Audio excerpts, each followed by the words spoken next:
자, 여러분 안녕하세요. 알파 오메가입니다. 오늘 함께 살펴볼 그 기사는요, 리사이클 홀딩스 관련된 기사입니다.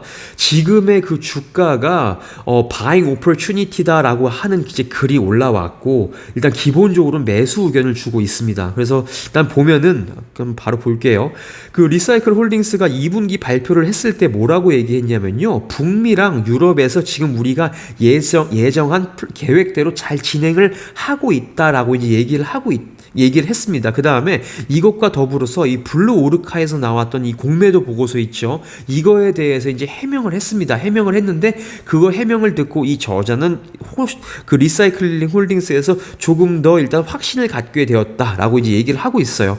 그래서 지금 요 오늘 내용은 뭐냐면 리사이클 2분기 일단 실적을 다시 한번 보시고 어떤 일을 했는지 한번 다 자세히 한번 보겠다라고 이제 말씀을 좀 드릴게요.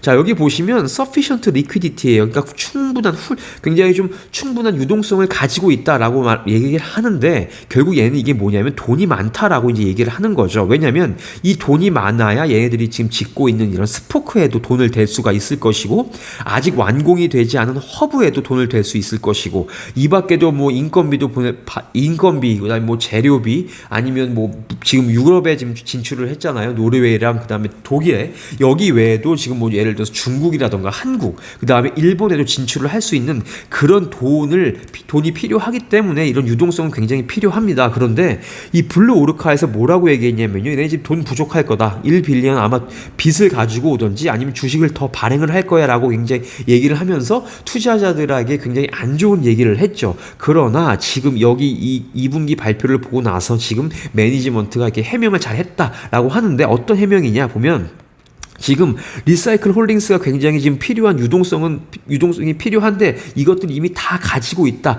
더 이상 뭐 주식을 발행하거나 아니면 빚을 질 필요가 없다라고 이제 얘기를 하고 있죠. 그래서 4월 말경에 애들이 509밀리언을 가지고 있었고, 그 다음에 LG와 글렌코에서 또 투자를 받았습니다. 250밀리언 달러. 그래서 지금 현재 총 가지고 있는 돈이 761밀리언 달러였고, 이 돈으로 바로 지금 이 761밀리언으로 지금 현재 우리가 진행 중인 이런 사업들을 충분히 해나갈 수 있다라고 이 그 리사이클 홀딩스의 CFO인 데비 심슨과 CEO인 그 아제이 코크하르, 뭐라고 읽어야 되는지 모르겠어요. 아무튼 이 CFO와 CEO가 이렇게 강조를 했다라고 얘기를 하면서 투자자들을 안심을 시켰죠. 일단 현재 돈은 충분하다라고 얘기를 했습니다.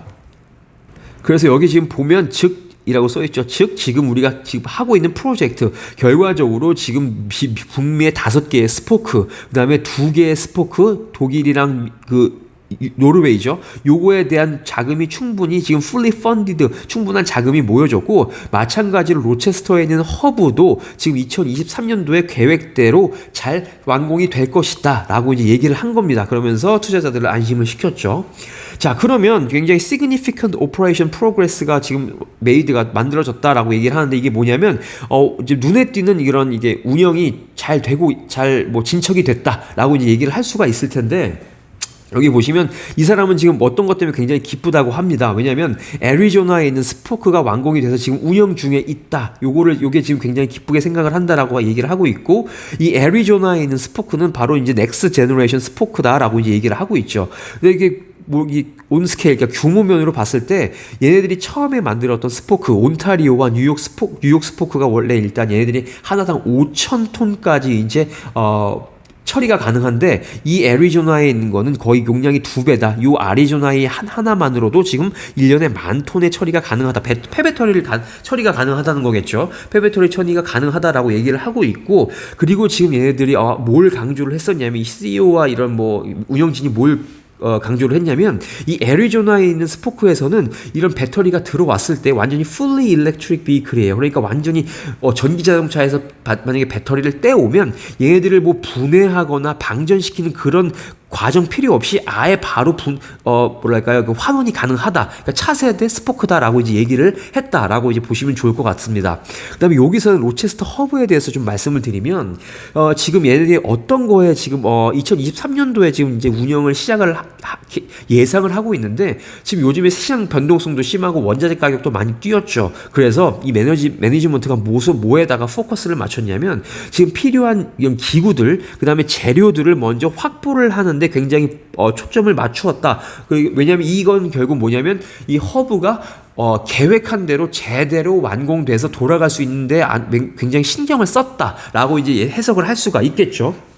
그래서 2022년도 2분기에 이제 매니지먼트 이런 경영진이 무엇을 좀 신경을 썼냐면 lock in the price, 그러니까 허브를 짓는데 필요한 그런 그 비용들을 조금 더 이제 확보를 하고 고정하는데 약간 조금 신경을 썼다라고 얘기를 하고 있고, 여기에 들어가는 컨스트럭션 머티리얼스, 그러니까 뭐 공장인데 필요한 뭐 시멘트부터 뭐 철근 이런 거겠죠. 거기서부터 시작해서 이퀴먼트를 이제 이제 락인 프라이스, 그러니까 가격을 이제 확보하는데, 고정하는데 얘네들이 노력을 했다. 그러니까 로체스터 허브도 문제가 없고 이 스포크도 문제가 없다라고 이제 얘기를 했던 거예요, 2분기 때.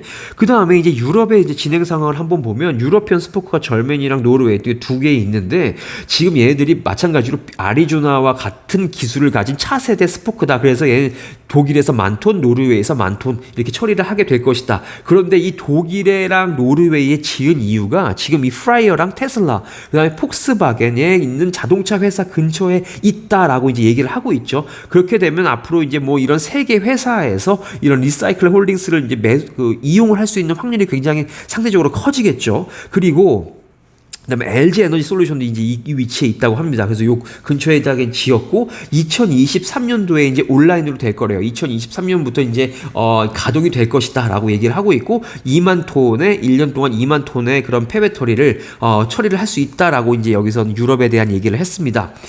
자, 그리고 이제 전체적으로 보면 2022년도 이제 리얼텀이에요. 이제 조만간에 지금 보면은 하반기 이제 2H22라고 써있죠. 2022년도에 아마도 이제 폐배터리를 많이 이제 처리를 하게 될 것이다라고 얘기를 하고 있습니다. 왜냐하면 애리조나 이제 공장이 돌아가기 시작했고, 조만간에 이제 엘라바마에 있는 이 스포크도 이제 운영이 될 것이기 때문에 이제 하반기에 굉장히 많은 배터리를 처리를 할 수 있을 것이다라고 이제 얘기를 하고 있습니다. 그래서 지금 얘네들이 보면 2020년에 바로 스포크에서 겨우 5천 톤만 이제 처리를 할 수가 있었어요. 그런데 지금 얼마? 6만 5천 톤까지 지금 2023년도에 처리를 하게 될 것이고, 이제 블랙매스에 따라서 블랙매스는 이 3만 5천 톤을 처리를 하게 될 것이다 라고 이제 얘기를 하고 있습니다. 이 블랙매스는 이제 모르실까 말씀을 드리면, 스포크에서 배터리를 쪼개죠. 막 갑니다. 그러면 여기서 이제 블랙매스가 나와요. 이 블랙매스를 허브로 가져와서 여기서 이제 이거를 환원시켜서 뭐 니켈, 코발트, 망간,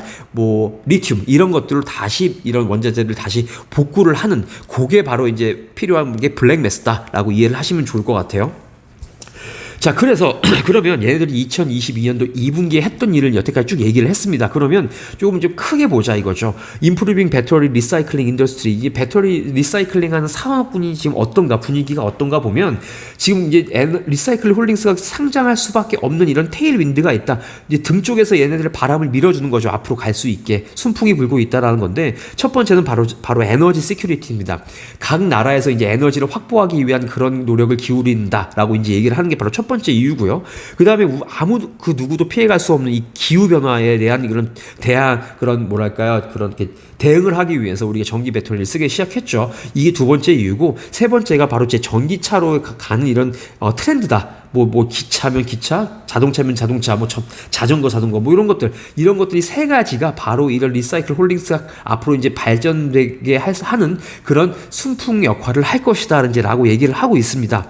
자, 그래서 지금 as evident from the 그래프를 보면, 그래프를 바로 설명을 좀 드릴게요. 이게 지금 북미랑 유럽에서의 리사이클 디맨드입니다. 그러니까 배터리를 재활용하는데 필요한 수요가 바로 1년 만에 지금 2배로 늘었다라고 얘기를 하고 있죠. 그럼 결과적으로 배터리를 리사이클링하는 이런 리시 같은 이런 회사가 당연히 필요할 수밖에 없겠다라고 얘기를 하는 것이고, 또 이 밑에서 뭐라고 얘기를 하냐면요, 배터리를 만드는데 이런 필요한 이런 원자재들이 있죠. 예를 들어서 뭐 코발트, 니켈, 리튬의 이런 부족 사태가 앞으로 일어날 것이다라고 이제 얘기를 하는데, 리사이클 홀딩스에서는 코발트도, 니켈도, 리튬도, 거기다 망간까지 지금 다 처리를 하고 있다라고 이제 얘기를 하고 있는 거죠. 그러니까 산업적으로 봤을 때도 굉장히 리스는 긍정적인 영향을 받을 수밖에 없다라고 이제 얘기를 하는 겁니다. 자, 쭉 한번 내려볼게요. 자, 그래서 지금 얘네들이 이제 리사이클 홀딩스가 성공할 수밖에 없는데, 이게 뭐 때문에 그러냐? 커머셜 어그리먼트 때문에 그런데요. 그러니까 상업적인 회사들이 리사이클 홀딩스와 그런 계약을 맺고 리사이클링 홀딩스가 성공할 수밖에 없다라고 이제 얘기를 합니다. 그러면서 처음 나온 게 글렌코어죠. 글렌코어와 LG 에너지 솔루션이 굉장히 장기간으로 계약을 맺었다라고 이제 얘기를 하고 있는데, 이렇게 이 두 회사가 계약을 맺음으로써 가지고 오는 이득이 몇 가지가 좀 있습니다. 그거를 한번 볼게요. 일단은 첫 번째로 이 그러니까 글렌코어와 LG 에너지 솔루션이 일단 250밀리언 달러를 투자를 했죠. 그래서 이 돈을 가지고 스포크도 짓고 허브도 짓고 여러 가지 일을 가능하게 했다. 뭐 주식 발행 없이 그런 거, 이게 첫 번째 장점이고요. 두 번째는 뭐냐면 글렌코어와 LG 에너지 솔루션이 글로벌 리더예요. 근데 다른 배터리 회사들이 봤을 때 LG랑 글렌코어가 리사이클링 홀딩이랑 계약을 했네라는 걸 딱 표면적으로 봤을 때, 야, 리사이클 홀딩스가 그만큼 좀 믿을 만한 회사인가 보다라고 이제 다른 회사들이 생각을 하게 되겠죠. 이런 이제 이런 그런 긍정적인 이런 뭐랄까요, 생각을 할 수 있는 게 바로 두 번째 이유였고, 그다음에 세 번째가 뭐냐면 지금 여기 보시면 여기 designated recycle as their preferred recycling partner예요. 그러니까 지금 우선순위 협상자라고도 뭐 이렇게 좀 선호하는 협상자다, 뭐 우선순위 협상자다라고 이제 얘기를 하는데, 이게 뭐냐면 바로 리사이클 홀딩스가 굉장히 좀 장기간 동안 이 폐배터리를 갖다 줬을 때 처리할 수 있는 그런 능력을 가지고 있기 때문에 이런 LG 에너지 솔루션과 글렌코어가 계약을 한 것이다라고 이제 얘기를 하는 거죠. 그러니까 이런 모든 것들이 뭐 당연히 이제 글렌코어랑 LG 에너지 솔루션이랑 계약을 해서 뭐 돈을 받고 뭐 이런 건 표면 굉장히 1차적인 생각이고, 더 나아가서 생각을 해봤을 때 이런 탑 티어에 있는 이런 글렌코어랑 이런 회사들이 리사이클 홀딩스랑 계약을 했다는 것은 리사이클이 굉장히 믿을 수 있는 회사이고 기술력이 확보가 되어 있는 회사구나라고 이런 생각을 할 수가 있다는 거죠. 그걸 좀 생각을 하면 좋겠다라고 이제 얘기하는 겁니다. 자, 그래서 여기서는 지금 이제 글렌코어를 얘기를 하고 있는데요. 글렌코어가 지금 세계적으로 일단 코발트 1위의 그 프로듀서라고 합니다. 생산자라고 얘기를 하고 있고, 세계 3위입니다. 니켈은 이제 3위, 세계 3위라고 얘기를 하고 있대요. 그리고 지금 글렌코어랑은 10년 동안 계약을 맺었기 때문에 이 10년 동안 얘네들이 예를 들어서 또 뭔가 좀 더 사업이 좀 더 잘 돼가지고 뭐 조인트 벤처를 만들 수 있겠죠. 리사이클링 홀딩스가. 그래서 뭔가 좀 더 글렌코어가 독점하는 스포크를 더 만들 수도 있을 것이고, 뭐 이런 거 상상할 수 있죠. 그 다음에 얘들이 뭐 유럽 쪽에 지금 뭐 시장을 가지고 있다면 LG 케미스트리는 지금 바로 미국이랑 한국이랑 차이나 중국을 지금 노리고 있기 때문에 이제 LG 케미스트리랑도 뭐 조인트 벤처를 맺어서 조금 더 추가적인 스포크를 만들고 뭐 잘 되면 허브까지도 만들 수 있는 그런 이제 뭐 기회가 올 수도 있다. 왜? 너무나도 장기적 계약을 했어요. 10년 동안 계약을 했기 때문에 이런 추가적인 플러스 알파의 이런 실적이 더 나올 수도 있다라는 게 이제 마지막이네요. 자, 그래서 오늘 이제 그 리사이클 홀딩스에 대해서 설명을 좀 드렸고요. 저번에 2분기 실적에 대해서 쭉 정리를 해드렸는데, 그것 말고 얘네들이 지금 가지고 갈 수 있는 장점들에 대해서 한 번 더 생각해 보시면 좋을 것 같습니다. 자, 리사이클 홀딩스에 투자하고 계시는 분들은 조금 힘내시고 좀 뭐랄까요, 그 멘탈 흔들리지 않으시길 바랍니다. 오늘 방송은 여기서 마칠게요. 들어주셔서 감사합니다.